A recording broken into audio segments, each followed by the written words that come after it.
Duran és una persona erudita, però també és una persona sàvia.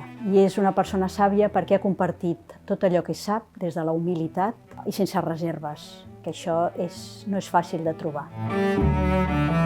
L'Eulàlia ens va ajudar no només als alumnes de la facultat, sinó també als lectors o als interessats per la història a redescobrir un període que sempre havia estat menys valorat.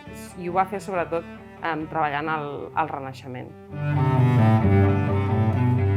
Crec que Eulàlia Duran és una de les historiadores més serioses que hi ha en aquest moment a la panoràmica historiogràfica catalana.